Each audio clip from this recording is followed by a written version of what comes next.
Okay, the name of chapter is Principle of Inheritance of Characters या Variation. Inheritance and Variation. लेकिन ये दो चीजें दे रखा है यहाँ पे, Inheritance and Variation. अगर इनहेरिटेंस है तो वेरिएशन क्यों, अगर वेरिएशन है तो इनहेरिटेंस कैसा? एक बड़ी कॉम्प्लिकेटेड चीज है. प्रिंसिपल ऑफ इनहेरिटेंस, पहले डेफिनेशन समझते हैं. इनहेरिटेंस का मतलब क्या होता है? What is mean by inheritance? Inheritance means passing of characters from one generation to other. ये तो कोई नई बात नहीं है. लोग जब से उनने मतलब अपने आसपास में देखना शुरू करा, उन्होंने देखा कि इनहेरिटेंस होता है. एक बकरी से बकरी का बच्चा पैदा होता है, खरगोश से खरगोश का बच्चा ही पैदा होता है, आम के बीज से आम का पेड़ ही पैदा होता है, और नीम के पेड़ से बीज से निम्बोली से नीम का पेड़ ही पैदा होता है. How a mango seed know कि मेरे को कौन सा टाइप का पेड़ पैदा करना है? उसको कौन बता रहा है?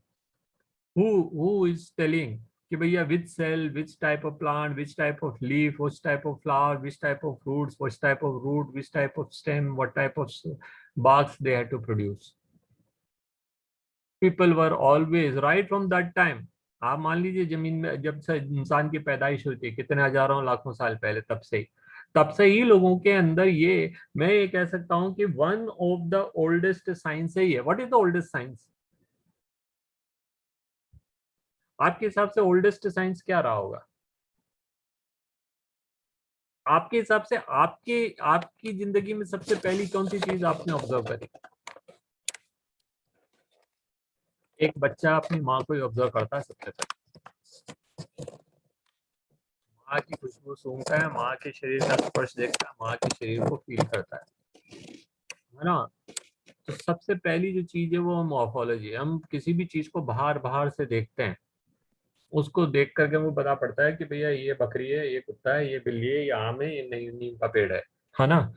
हम बहुत सारे आदमी खड़े रहते हैं, उनके बीच में बच्चे को बोल देते हैं आपकी मम्मी के, बोले वो तुम्हारे पापा. बच्चे को मालूम है कि उनमें से पापा कौन है ना? वो कई सारे एक्टर एक्ट्रेस सब भेष बदल बदल के आ जाते हैं हर सीरियल में, एपिसोड में, फिर भी हम उनको पहचानते हैं, अरे यार ये तो वो है ना?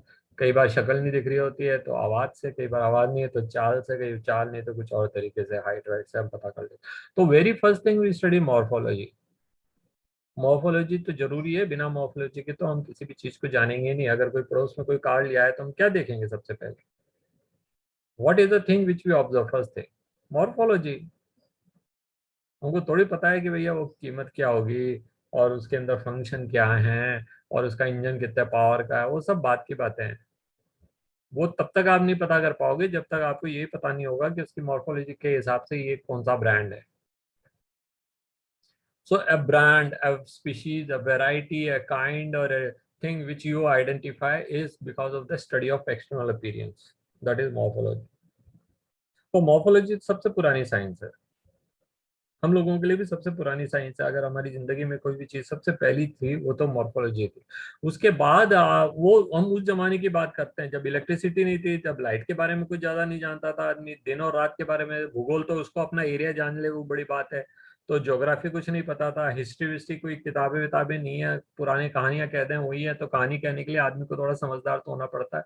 ठीक है. तो वो क्या चीजें समझ रहा है, सबसे पहले क्या चीज देख रहा है?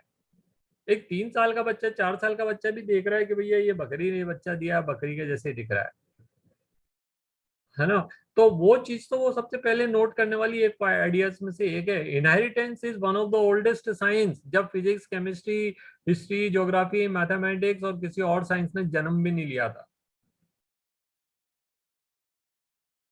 ठीक है. शुरू शुरू में आदमियों के लिए टाइम पास में क्या चीजें होती थी, वो यही तो देखता था, नेचर को ही तो देखने जाता था. नेचर को ही तो देखने जाता था. तो उसको ये भी पता रहता था कि भैया ये प्लांट है, ये प्लांट किसका प्लांट है, किससे आया, कहाँ से आया एंड ऑल. तो inheritance is one of the oldest topic. ठीक है. ये तो बात हमको समझ आए. इनहेरिटेंस किसको डील कर रहा है? That is passing of the character. Now what character? What character? तो वो कलर भी हो सकता है, शेप भी हो सकता है, साइज भी हो सकता है, कुछ भी चीज का मतलब उसके फिजिकल एक्सपीरियंस, एक्सप्रेशन भी हो सकते हैं, उसकी एबिलिटी भी हो सकती है, वो गा सकता है, नहीं गा सकता, उसकी आवाज कैसी होगी, है ना? और बहुत सारी ताकत कितनी है उसके अंदर, बहुत सारी चीजें हैं जो इनहेरिटेंस के अंदर आती है. तो अब फिर लोगों ने इनहेरिटेंस की शुरू शुरू में ऑब्जर्व करा और उन्होंने क्या देखा कि करेक्टर्स जो होते हैं उन करेक्टर्स में कुछ अच्छे और कुछ बुरे बना लिए लोगों ने। भाई जैसे गाय दूध दे रही है तो सबसे अच्छा करेक्टर कौन सा, कि भैया किसने ज्यादा दूध दिया, किसने कम दिया, या कि भाई किसमें फैट कंटेंट ज्यादा है, किसमें कम है। ठीक है, तो वो देखा उन्होंने, that for them that character they wanted to breed now. अब उनके पास एम क्या आ गया, इसको ऑब्जर्व करने के बाद उन्होंने पता करा कि भाई हेरिडिटी किस चीज से आती है, तो दे केम टू नो कि that most important thing for heredity और inheritance is the parents. Inheritance without parents are useless, unimaginable. आपके पास पेरेंट, भाई रिप्रोडक्शन ही वही है, हमने कहा बिना पेरेंट्स के बच्चा नहीं हो सकता, चाहे वो एक ही पेरेंट हो। ठीक है, चाहे वो एसेक्सुअली हो, चाहे वो फ्रेगमेंटेशन से हो, चाहे वो बडिंग से हो, चाहे वो स्टेम कटिंग से हो, तो कम से कम एक पेरेंट तो चाहिए। तो इनहेरिटेंस कहाँ से आएगा, उस पेरेंट से आएगा जहां से वो पैदा हो रहा है। Now, there are two type of reproduction, that is one parent वाला और दो पेरेंट वाला। वन पेरेंट वाले में तो चलो वो करीब करीब करीब करीब 100% वैसे के वैसे इनहेरिटेंस हो जाता है। The offspring look just exactly similar to that of the parents, and that is why we were calling it a clone। और definition में क्या लिखा था हमने, genetically and morphologically alike organisms। And what are these morphology and genetics? They are the part of inheritance, variation of inheritance। This is a type of observation, क्या कहते हैं, factor जो हम इनहेरिटेंस के लिए ले रहे हैं। तो हमने क्या कहा कि जैसे पेरेंट्स है वैसे ही बच्चे हुए हैं, लेकिन it is not true for the sexually reproducing organs. हम ऐसे भी बच्चे देखते हैं किसी घर में जिनमें मम्मी पापा दोनों आंखें काली हैं और बच्चे की आंखें हरी सी आ रही है। अब तहल कहाँ मच गया, बच्चे की आंखें हरी क्यों आई? फिर ढूंढते हैं खानदान में, चलो भाई बैक हिस्ट्री देखते हैं। दादा दादी की, पापा मम्मी की तो नहीं है, दादा दादी, नाना नानी, ओ अचानक से पता पड़ता कि नानी की आंख या नानी की भी मम्मी, पड़ नानी की आंख हरी थी, वहां से यहाँ आ गई। ठीक है, a character can remain hidden for several generation and can reappear. तो अब पूरा जो हमारा स्ट्रेस है, हम यहाँ पे जानना चाहते हैं कि what are the principle which makes a character to appear and what character not to appear, and which character can appear better, किसके प्रोबेबिलिटी कितनी ज्यादा है, और उनको फिर हम आर्टिफिशियल कैसे ला पाएंगे। यही हमारी कोशिश थी, और इस ब्रांच ऑफ बायोलॉजी को हम कहते हैं inheritance genetics. This branch of biology which deals with the passing of the characters from parents to the offspring, passing of the desirable characters, prevention of the undesirable characters, and many other things। उन सारे चीजों के बारे में जो deal करने वाली biology है उसको हम कहते हैं इनहेरिटेंस। ठीक है, अड़ोस पड़ोस में किसी के घर में शादी हो रही हो, आपके घर में भी हुई हो, किसी के बड़े भाई हो, चाचा हो, मामा हो, ठीक है, कईयों की शादी होती है। शादी के टाइम क्या ऐसे किसी भी लड़की को पकड़ के शादी कर देते हैं हम? Not cow and buffaloes, dogs. Dog जो है किसी भी डॉग के साथ में ब्रीड कर लेगा, है ना। काउ जो है किसी भी बुल के साथ में ब्रीड कर देगी, पर हम तो इंसान है भाई, हम तो इंसान है, हम तो डिसाइड करते हैं कि who will be the partner.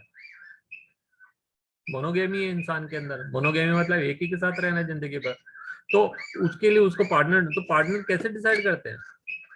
तो जब शादी की उम्र होती है तो जो उसकी लड़की के लड़के के माँ बाप जो होते हैं वो कई जनों को देखते हैं, उसके बाद में तलाशते हैं कि भैया किस, तो वो क्या देख रहे होते हैं कि भैया हाइट कैसी है, रंग कैसा है, शरीर कैसा है, बीमार तो नहीं है, कोई बीमारी तो नहीं है ना, उसकी कैपेबिलिटीज क्या क्या है ना, उनके खानदान में किस किस तरह के करेक्टर, किसी को कोई बीमारी तो नहीं थी, मिर्गी तो नहीं आती थी किसी को, है ना। क्यों ढूंढ रहे हैं सारी चीजें, आती होगी यार मिर्गी किसी को, हमें क्या फर्क पड़ रहा है?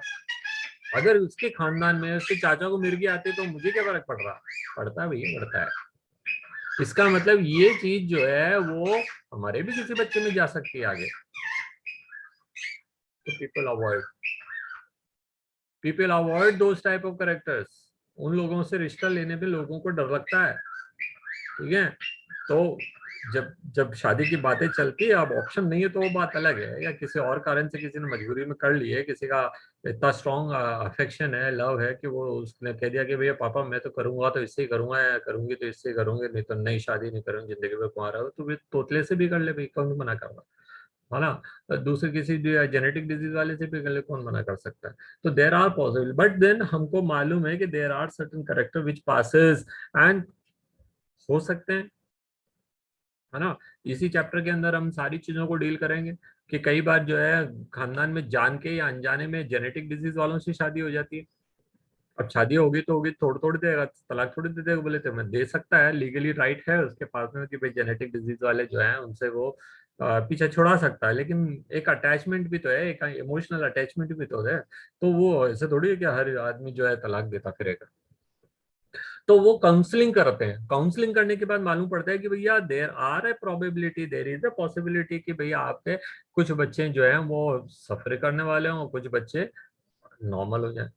तो मान लीजिए वो ये कहता है कि इवन 10% प्रोबेबिलिटी है किसी घर में, मतलब नॉर्मल बच्चे 90% एबनॉर्मल होंगे।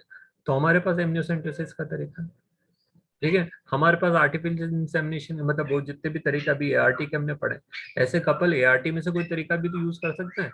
मान लीजिए वुमन इज सफरिंग, तो भैया तू उसका उसका खुद का अंडा मतलब डोनर से ले लो, है ना, उसको फर्टिलाइज करा लो, बच्चा उसके पेट से आया, आप अपना बच्चा मान के पालो। अगर मेल के अंदर डिफेक्ट है तो भी डोनर से स्पर्म ले सकते हैं, ठीक है। या फिर उसने बोला कि भैया 90% चांस है एबनॉर्मलिटी के, 10% तो नॉर्मल हो सकता है, तो ईच टाइम शी कंसीव्स उसका एमनियोसेंटेसिस करा ले, और देखें कि भैया ये 10% वाले के अंदर आ रहे हैं कि 90% वाले में आ रहे हैं। अगर वो 10% भी प्रोबेबिलिटी है और उसके अंदर वो आ गया, तो क्यों सस्पेंड कराना उसको, क्यों टर्मिनेट कराना उसको। तो ये सारी चीजों को हम डील करेंगे हेरिडिक्स इनहेरिटेंस के अंदर। Inheritance in sexually reproducing organs will always a variation. As sexually reproducing organs के अंदर लार्ज प्रोबेबिलिटी है कि वो क्लोन हो, बट उसमें भी वेरिएशन आएंगे। उसमें वेरिएशन दूसरे कारणों से आते हैं, सेक्सुअली रिप्रोड्यूसिंग ऑर्गन्स के अंदर variation because of the two partners involve.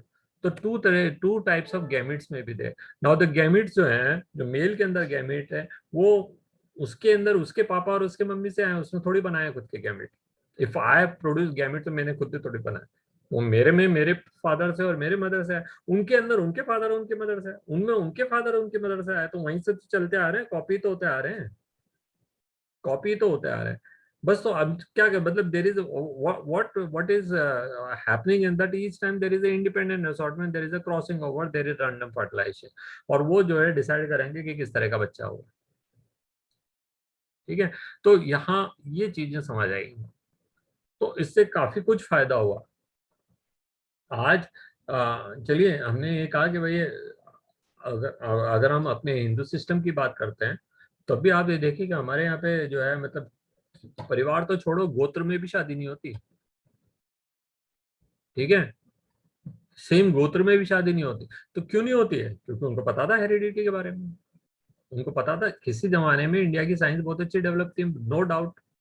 वो तो बाद में लोगों ने क्या उसके ऊपर पर्दा डाल दिया कि पढ़ने का अधिकार केवल ब्राह्मण्स का। पहले योग्यता के हिसाब से पढ़ते थे, तो क्वालिटी आती थी, है ना। अभी अभी हम क्यों, मतलब बहुत सारे देश के अंदर बहुत सारे लोग ऐसे हैं जो कि एसटी एससी का विरोध करते हैं। क्यों करते हैं? कि साहब उनका तो सिलेक्शन हो ही जाएगा, तो 12% में भी टीचर बन जाएंगे। तो जो 12% वाले टीचर होंगे, तो वो हमें क्या पढ़ाएंगे, उनको मतलब उनके किन बच्चों को क्या पढ़ाएंगे।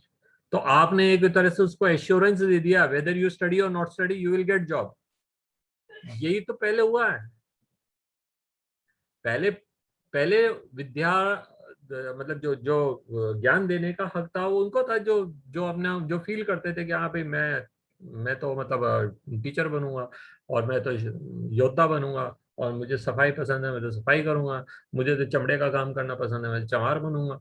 तो पहले तो वो इंटरेस्ट के हिसाब से बनते थे, बाद में हमने उसको जाति के साथ जोड़ दिया कि नहीं, मेरा काम यही है। तो उसके साथ ही डिटोरेशन शुरू हो गया इंडिया में एजुकेशन का। ये तो हमारे देश में किसी जमाने में पढ़ाई जो है बहुत अच्छे लेवल की थी। तो उस जमाने में हम लाल लोगों को पता था भैया, करेक्टर जो होती हैं वो पेरेंट्स से आते हैं, और अगर पेरेंट्स के अंदर कोई डिफेक्ट है तो उसके आगे जाने के चांसेस बढ़ते चल जाएंगे। इसलिए गोत्र में भी शादी नहीं करो, बाहर करो आगे जाके, ताकि कोई करेक्टर अगर कमजोर है तो वो ठीक हो जाए। इसके just reverse, there are several community जो अपनी फैमिली के अंदर ही शादी करते हैं, और वहां उनके करेक्टर खराब हुए तो खराब ही रहते। ठीक है, तो ये सारी नॉलेज कहाँ से आई है लोगों के अंदर? इनहेरिटेंस। यहाँ लिखा है आगे कि इंडिया हैड, मतलब इंडिया का तो बहुत पास बहुत अच्छा देखे, human new age early age 8000 to 1000 before Christ one of the cause of the variation was hidden in the sexual reproduction, and they exploited the variation that were naturally present in the wild population of the plants and animals to selectively breed. उनको ये पता था कि भैया हम जो है अच्छा वाला पेरेंट लेंगे तो बच्चों के अंदर ये करेक्टर जाने के चांसेस ज्यादा होते हैं, तो वो सेलेक्टिव ब्रीडिंग करने लगे। ऐसे नहीं है पूरा हर्ड में बहुत सारी गायें हैं बैल हैं तुम कर लो अपने आप से breeding, no. When it used to come to the breeding time, they used to remove all the unfit animals out, and only the capable animals were used to be kept in the herds, so that the breeding used to take place between them, and select the organism that possess the desirable character. उन्हीं को लेकर के जाना है अगली generation के लिए, अगले बच्चे के लिए। ठीक है, for example through artificial selection and domestication of ancestral wild cows, we have well known breeds, that is Sahiwal in Punjab. ठीक है, तो ये हमने आर्टिफिशियल मतलब हमने सेलेक्टिव ब्रीडिंग से बनाई हुई वेराइटीज है ना। हमारे देश में लोगों को इसके बारे में काफी अच्छे से ज्ञान था, काफी अच्छे से ज्ञान था, और हमने कई सारी वेराइटी ऑफ चावल और कई सारी वेराइटी ऑफ गेहूं और कई सारी दूसरी वेराइटी बना ली थी। ठीक है, तो हमको प्रिंसिपल दो, हमको ये पता नहीं था, 100% गारंटी नहीं है, 100% गारंटी तो आज भी कोई नहीं दे सकता। Nobody can give guarantee कि भैया क्या कहते हैं, ये जो दो पेरेंट्स हैं इनके बच्चे पैदा होंगे तो आंख इसकी जैसी आएगी, नाक इसकी जैसी आएगी, लिप्स इसकी जैसे आएगी, इंटेलिजेंस वैसी आएगी, फादर की ताकत आएगी, माँ की इंटेलिजेंस आएगी, फादर की क्या कहते हैं वो शक्ति आएगी, और मदर की ब्यूटी आएगी, ऐसा कोई नहीं कह सकता। Nobody can say. ठीक है, but when the parents are good, the probability of children to be good are high, and that was one of the reason of casteism in our country। ठीक है, उसी के साथ हमारे देश में कास्टिज्म शुरू हो गए, और वो ठीक है, उसकी इम्प्लीकेशन रॉन्ग है, लेकिन वो भी ठीक है, उसके भी कई कई सारी, अगर हम उसकी डिटेल में जाएंगे तो कई सारे रीजन है जिन्होंने उसको फोर्स किया। अब आप निचली जाति के लोगों को आज भी नहीं समझा सकते हैं, आज भी उनका रहने सहने का तरीका वही है। वो अगर कहीं ठेले पे चाय बना करके बेच रहा होगा, you just go there, the way he maintain the hygiene, आप उठ के आ जाएंगे और यू सिंपली इग्नोर इट। मेरी चाय तो उबल ही गई है ना, P low, but the glass जो कप उसने धोया होगा, वेदर वाज इट प्रॉपर्ली, क्योंकि जिसने अपना हाथ ही नहीं धोया होगा उसको क्या धोया।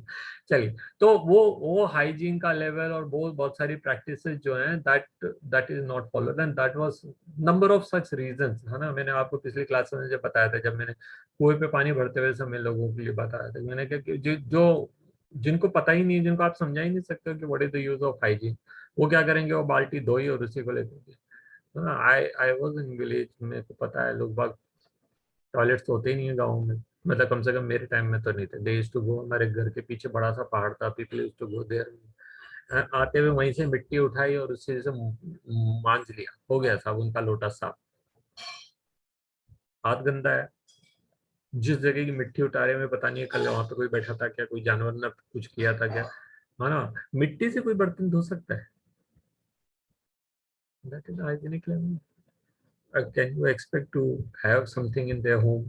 तो डेफिनेटली वहीं से शुरू हुई हैं सारी चीजें। ठीक है, so one I can not simply blame also, but जो हम ऊंच नीच करते हैं वो समथिंग गलत है। तो ये सारी बातें हो गई। इसके बारे में मैं जनरल इंट्रोडक्शन में शुरू का ये पैराग्राफ पढ़ देता हूँ। Have you ever wondered why the elephant always give birth to only a baby elephant, not with some other animal, or mango seed only gives mango plant? Given that we do, are the offspring identical to their parents, or do they show differences? तो differences तो आते हैं, but वो trends में आते हैं, है ना। करेक्टर से एक चीज है, करेक्टर नाक की जगह नाक ही रहेगी, इंसान पूरी दुनिया में कहीं से भी उठा लो, इस जगह पे नाक ही मिलेगी। पर मेरी नाक लंबी है, तीखी है, किसी में ये ब्लंट होगी, किसी में छोटी होगी, किसी में दूसरे टाइप की होगी, that variation can be there. ठीक है, बट करेक्टर तो करेक्टर ही है, करेक्टर इन जगहों पर आंख है तो आंख ही रहेगी। दुनिया में सब जगहों क्या सारे इंसानों में इस जगह पर आंख ही मिलेगी। आंख किसी किसी में जेनेटिक वेरिएशन अलग होते हैं, वो म्यूटेशन हो जाए वो बात अलग है, अदरवाइज है। तो दो आंखें। अब शेप आंख का क्या रहेगा, कलर ऑफ आईज क्या रहेंगे, आईलिड्स कैसे रहेंगे, आईब्रोज कैसे रहेंगे, मेरे जैसे स्केंटी रहे, किसी में ज्यादा अच्छे रहे, किसी में बिल्कुल ही डार्क रहे। मैंने तो ऐसे भी लोग देखे जो यहाँ से लेकर के यहाँ तक पूरे जुड़े, है ना। मैंने कहा भगवान उसको इतना एक्स्ट्रा दिया है, मुझे थोड़ा ही दे देते हैं यहाँ पे। Anyway, छोड़िए, मर्जी।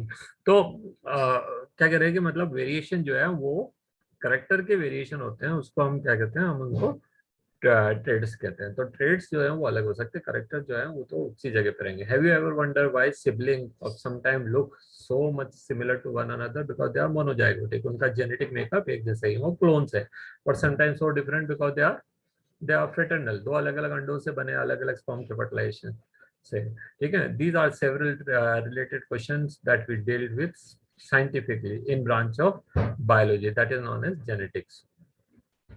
The subject deals with the inheritance as well as variation. अभी तो हमने केवल inheritance की बात करी है, variation को तो हमने टच भी नहीं किया।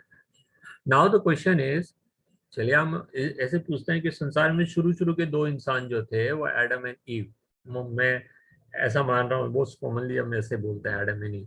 तो एडम एंड ईव जो शुरू में एक जैसे थे, तो भगवान ने ऐसा तो बनाया नहीं कि एडम का ब्लड ग्रुप ए रखा और ईव का बी रखा, एडम को काला बनाया और ईव को गोरा बनाया, एडम के बाल घुंघरालू रखे और ईव के बाल सीधे रखे, एडम के अंदर जो है मतलब उसकी हाइट 5 फीट 6 फीट की बनाई और ईव को 4 फीट का बनाया।